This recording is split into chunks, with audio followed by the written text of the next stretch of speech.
మనం దేవుడికి నైవేద్యంగా పెట్టేటటువంటి ప్రసాదాలలో చాలా సింపుల్గా అలాగే చాలా త్వరగా చేసుకునేటటువంటి ఈ ప్రసాదం చింతపండు పులిహోర. ఈ పులిహోరని చాలా టేస్టీగా అలాగే చాలా సింపుల్గా చాలా తక్కువ టైంలో ఎలా చేసుకోవాలో ఈరోజు ఈ వీడియోలో చూసేద్దాం. మీరు తప్పకుండా వీడియోని స్కిప్ చేయకుండా ఎండ్ వరకు చూసి మీరు కూడా ఒకసారి ట్రై చేయండి. చూడండి, ముందుగా మనం ఈ పులిహోరని రెడీ చేసుకోవడానికి ముందుగా నేను కట్ చేసుకొని పెట్టుకున్నటువంటి పచ్చిమిర్చి ముక్కలు, అలాగే కొంచెం కరివేపాకు, ఆవాలు, అలాగే జీలకర్రను తీసి ఒక పక్కన పెట్టేశాను. అలాగే మీరు ఒక హాఫ్ కప్ వరకు వేరుశనగ పలుకులను కూడా తీసుకోండి. అలాగే ఒక నిమ్మకాయ సైజులో ఉండేటటువంటి చింతపండును నేను ముందుగానే రసం తీసి పక్కన పెట్టేశాను. ఆ తర్వాత మనం ఉడికించుకున్నటువంటి రైస్ని నేను ఇక్కడ ఒక హాఫ్ కేజీ వరకు తీసుకున్నాను. మనం ఇప్పుడు ఈ పులిహోర తయారు విధానం ఎలాగో చూసేద్దాం. Welcome to my channel Rajitha Chandu Chilka's kitchen. పులిహోరని రెడీ చేసుకోవడానికి ముందుగా స్టవ్ ఆన్ చేసి ఒక కడాయి పెట్టుకోవాలి. ఇందులోనికి ఒక 3 నుంచి 4 టేబుల్ స్పూన్స్ వరకు ఆయిల్ని వేసుకోవాలి. ఆయిల్ అనేది కొంచెం హీట్ అయిన తర్వాత మనం తీసుకున్నటువంటి ఆవాలు అలాగే జీలకర్రని ఇందులోనికి వేసుకోవాలి. ఇవి కొంచెం ఫ్రై అవుతూ ఉన్నప్పుడు మనం కట్ చేసుకున్నటువంటి పచ్చిమిర్చి ముక్కల్ని కూడా ఇందులోనికి వేసుకోవాలి.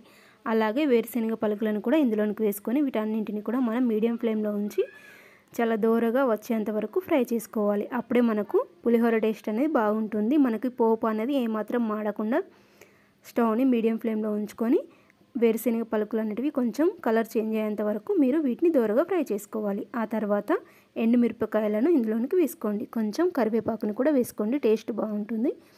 ఇప్పుడు ఈ కరివేపాకు కొంచెం చిటపటలాడేంత వరకు మీరు ఒకసారి ఈ ఆయిల్లో ఫ్రై చేసుకోవాలి. ఆ తర్వాత చిటికెడంత పసుపుని కూడా వేసుకోండి. మరొకసారి ఒక నిమిషం పాటు ఈ పోపుని బాగా వేయించుకోవాలి. ఆ తర్వాత మనం ముందుగానే తీసి పెట్టుకున్నటువంటి చింతపండు రసాన్ని ఇప్పుడు ఇందులోనికి వేసుకోవాలి. చూడండి, నేను ఇక్కడ ఒక పావు కప్పు వరకు చింతపండు రసాన్ని ఇందులోనికి వేస్తున్నాను.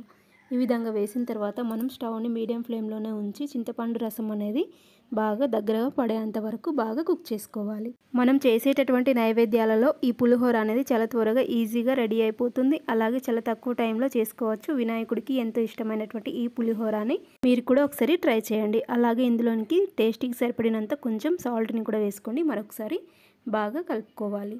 చూసారు కదా, ఈ విధంగా పోపుని రెడీ చేసుకున్న తర్వాత మీరు దీన్ని స్టోర్ కూడా చేసుకోవచ్చు. చూడండి, ఇప్పుడు మనం పెట్టుకున్నటువంటి పోపు మొత్తం కూడా చాలా పర్ఫెక్ట్గా కుక్ అయిపోయింది కదా. ఇప్పుడు మనం ఇందులోనికి ఉడికించినటువంటి రైస్ని తీసుకొని ఇందులోనికి వేసుకోవాలి. ఇక్కడ నేను ఒక హాఫ్ కేజీ వరకు రైస్ని బాగా ఉడికించి తీసుకున్నాను. ఈ రైస్ మొత్తాన్ని కూడా ఇప్పుడు ఈ పోపులో వేసుకొని ఒకసారి బాగా కలుపుకోవాలి. మనం పెట్టినటువంటి పోపు మొత్తం కూడా ఈ రైస్కి బాగా పట్టే విధంగా ఒకసారి కలుపుకుంటే సరిపోతుంది. ఆ తర్వాత ఒక 5 నిమిషాల వరకు సిమ్లో ఉంచి మనం ఈ రైస్ని వేడి చేసుకున్నామంటే ఎంతో రుచికరమైనటువంటి చాలా సింపుల్గా చేసుకునేటటువంటి ఆ వినాయకుడికి ఎంతో ఇష్టమైనటువంటి ఈ పులిహోరని మనం చాలా సింపుల్గా చేసుకొని నైవేద్యంగా పెట్టేయచ్చు. నేను చేసిన ఈ రెసిపీ కనుక మీకు నచ్చినట్లయితే ఈ వీడియోకి తప్పకుండా ఒక లైక్ చేయండి. అలాగే మీలో ఎవరైనా మన ఛానల్ని మొదటిసారిగా చూస్తున్నట్లయితే మన ఛానల్ని తప్పకుండా సబ్స్క్రైబ్ చేసుకోవడం మాత్రం మర్చిపోకండి. అలాగే మంచి మంచి వీడియోస్ని రెసిపీస్ని మిస్ కాకుండా ఉండడం కోసం రెగ్యులర్గా మన ఛానల్ని ఫాలో అవుతూ ఉండండి. Thank you for watching. Next వీడియోలో మళ్ళీ కలుసుకుందాం.